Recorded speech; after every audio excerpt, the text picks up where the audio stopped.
Hi అండి అందరికీ ఈరోజు ఎగ్ పఫ్ చేస్తున్నాను. ముందుగా ఒక కప్ మైదా తీసుకొని సరిపడా సాల్ట్ వేసుకోవాలి. తర్వాత కూల్ వాటర్తో పిండిని ఇలా మెల్లగా కలుపుకుంటూ ఉండాలి. ముద్ద వచ్చే వరకు కలుపుతూ ఉండాలి. తర్వాత ఒక 20 నిమిషాలు తడి క్లాత్తో కవర్ చేసుకోవాలి. తర్వాత కర్రీ కోసం ఆనియన్స్, టమాటాలు తీసుకొని చాప్ చేసుకోవాలి. తర్వాత నానబెట్టిన పిండిని తీసుకొని ఇలా కలుపుతూ ఉండాలి. ఇలా చేస్తే పఫ్స్ అనేవి బాగా వస్తాయి.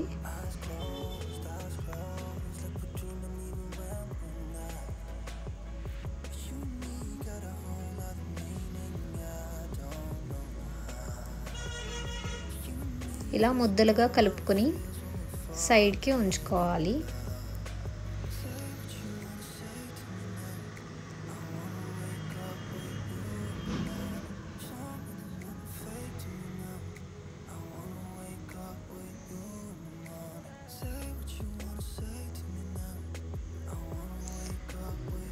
తరువాత కడాయిలో బటర్ని వేడి చేసుకుని ఇలా ప్లేట్లో వేసుకోవాలి. తర్వాత ముద్దల్ని ఇలా తిప్పుతూ బటర్లో నానబెట్టుకోవాలి. ఒక తడి క్లాత్ని కవర్ చేసుకోవాలి. తర్వాత కర్రీకి సరిపడా ఆనియన్స్, టమాటాలు వేసుకుని ఫ్రై చేసుకోవాలి. తర్వాత కొంచెం అల్లం పేస్ట్, కొత్తిమీర వేసుకోవాలి. ఉప్పు, కారం, పసుపు, గరం మసాలా, జీలకర్ర, ధనియాల పౌడర్ వేసుకొని ఫ్రై చేసుకొని లాస్ట్లో కొన్ని వాటర్ వేసుకుని బాగా ఫ్రై చేసుకోవాలి. ఫైనల్గా కొత్తిమీర వేసి గార్నిష్ చేసుకోవాలి. ఉడకబెట్టుకున్న ఎగ్స్ని తీసుకొని ఇలా కట్ చేసి సైడ్కి పెట్టుకోవాలి. బటర్లో నానబెట్టిన మైదా బాల్స్ని తీసుకుని ఇలా పిండిని స్ప్రెడ్ చేసుకుంటూ ఉండాలి. పఫ్స్ కోసం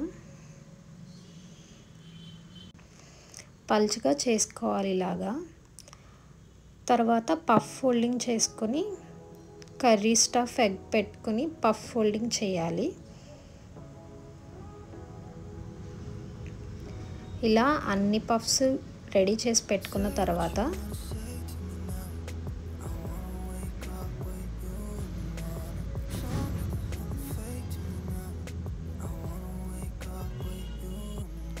ఇలా అన్ని పఫ్స్ని ఫోల్డ్ చేసుకోవాలి. తర్వాత ఒక కడాయి తీసుకుని సాల్ట్ వేసి ఒక స్టాండ్ పెట్టి ఒక 10 నిమిషాలు వేడెక్కించాలి. తర్వాత ఒక ప్లేట్ తీసుకుని అందులో పఫ్స్ని అరేంజ్ చేయాలి. అరేంజ్ చేసిన తర్వాత ఒక 10 మినిట్స్ తర్వాత పఫ్స్ అన్నీ ఇందులో ప్లేస్ చేయాలి. ఒక అరగంట పాటు మీడియం ఫ్లేమ్లో బేక్ చేయాలి. బేక్ అయినాయా లేదా అనేది తిరిగేసి చూస్తూ ఉండాలి. ఒక సైడ్ కాలిన తర్వాత నెక్స్ట్ సైడ్ కూడా టర్న్ చేసి పెట్టుకోవాలి. Please do like, share and subscribe to my channel.